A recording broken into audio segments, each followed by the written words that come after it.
All right, welcome back. We're about to round up with the month of January. People like to say it's the longest month in the year. This is probably January 56th or something because of how crazy December usually is. And of course, the financial burden that comes with January. I have a special guest here, Chidinma Okoli, who's the founder of Fintech Africa, to help us discuss, financial accountability. How are you doing? Fine, thank you. Good to be here. Very well. How was January for you? Man, I think it was a mixture of both long and short. Like it was long and then it just started I feel like this month wasn't as long as other Januaries. Yes, but it also wasn't that short. So it was like in the middle, which thank God, Like I said, December is usually very heavy with expenses. People are traveling, people are celebrating. Then January comes with this downtime. And we always say for people like you saying, January is the time to plan, to make sure you figure out your year. How does anybody have the mindset to do that? And what should people be doing at a time like this? So first off, why is January the longest month of the year? Because December is like a year of festivities, right? People are spending money on traveling, enjoyment. That's December, everything, right? And most times people forget to actually set aside some money for January. So then when January rolls by like January thought like you're already broke and you don't even have any money to even get to the office. So to avoid that, you need to always plan. And what does planning mean? Basically having a budget, right? So for instance, in December, I had like a dirty December budget. That, okay, this is actually how much I will spend on outing. And you're different. Nobody has a dirty December. No, people just do dirty December. Some people do. But that's good. That's very good advice. Yeah. That's the way not to cry in January. So like you need to plan, have a budget, like know how much you need to spend in January and then put that money aside and then spend whatever. Because you know how it is with money. Most times when you have like lots of money in your bank account, money always has somewhere to go to. Yep. So like you need to put, okay, you know what, I'll spend X amount in January. So this money I'll put it somewhere else and then just have only what you spend in December.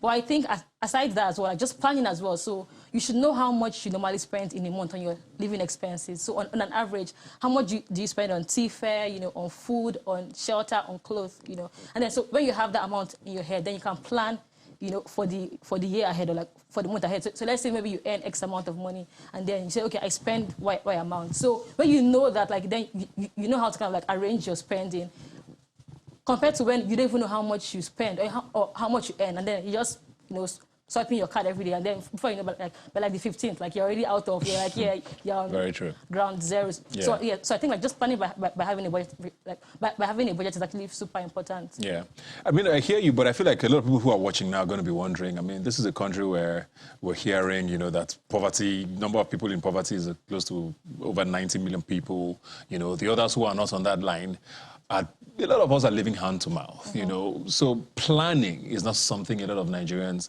can afford to, or saving even. Are there any tricks, for someone who lives in times like this, in a country like this, post-COVID, where the financial, the economy is, still trying to just get back on its feet? What sort of things can people do? People who have maybe just a bit above minimum wage, people who have families, are there things they should be thinking about at times like this?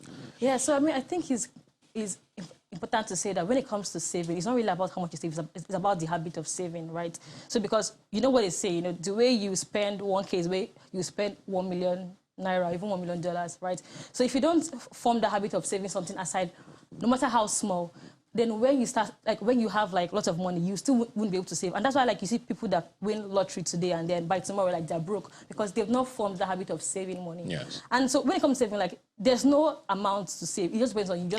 Once you can form the habit of, okay, this month, even if it's just 1K. When we were all in like secondary school, like we used to save like 100 naira, every day. But just the habits kind of like compounds over time, right? So I think it's more good like to focus on the habit of saving than actually how much you're actually saving, right? So that when things change, which things will change, then you already have that habit.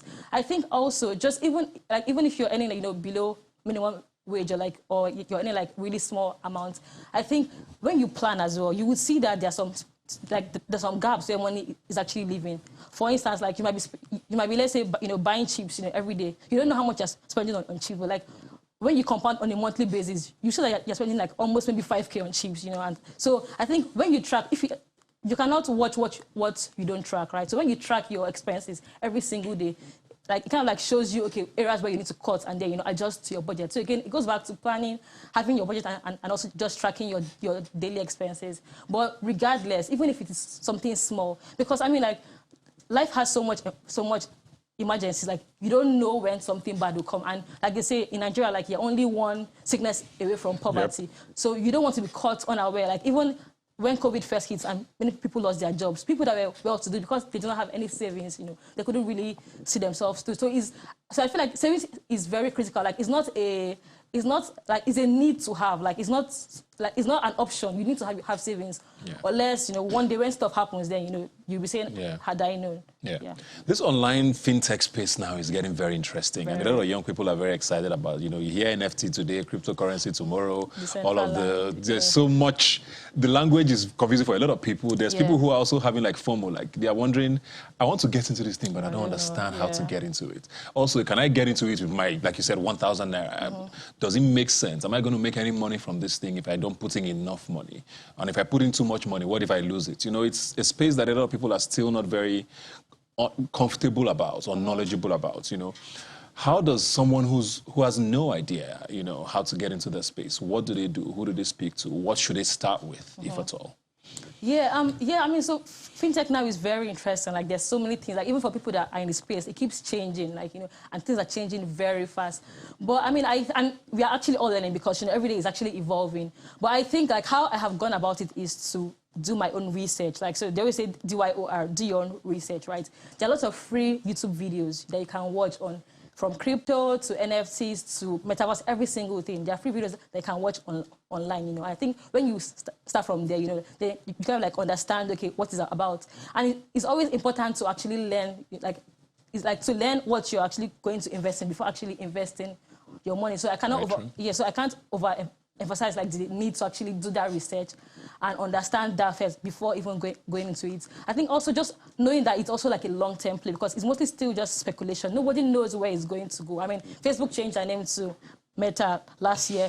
We don't know where they're going to, but I mean, if Mark Zuckerberg thinks that that's the future, then probably, you know, we should probably follow him, you know. But then, like, it's still not set in stone. It's still just lots of, we think that, you know, in the future, like, things might switch to this. So I think just at least getting aware is a first place to start. And then when you've actually learned about it, then you can, you know, like, there are companies, you know, like, you would even see them online that, you know, that allow you maybe trade in crypto, even though that is not legally. Okay, so just take that out.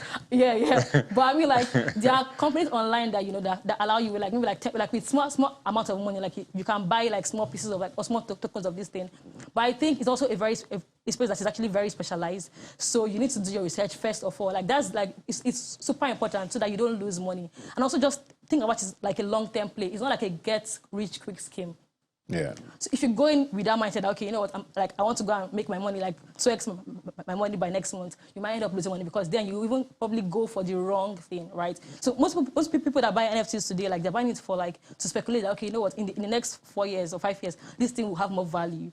So it's a long-term play. So you don't want to just, so it's not a get-rich-quick scheme. So it's not to go and use your rent money to go and buy Bitcoin. You earn in premium tiers, you know. So do that research and then just take a bet for the long term and say, okay, you know what, if true, in the next 5 years, you know, the world moves to crypto or moves to NFTs, I have like a stake there. But for the long term, it's not, you know, for like it's not like today returns. But again, I keep saying, do your research, because even for people that are in the space, it keeps changing every single time, and it's all very, like, it's all very new. Yeah. So keep reading, keep watching. There's so many free online content, you know, online. Just keep watching, and then, you know, just be open to it.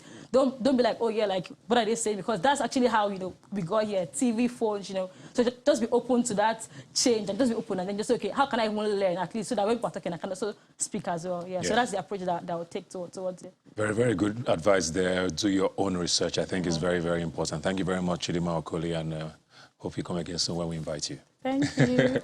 We'll take another break and come back. Please don't go away.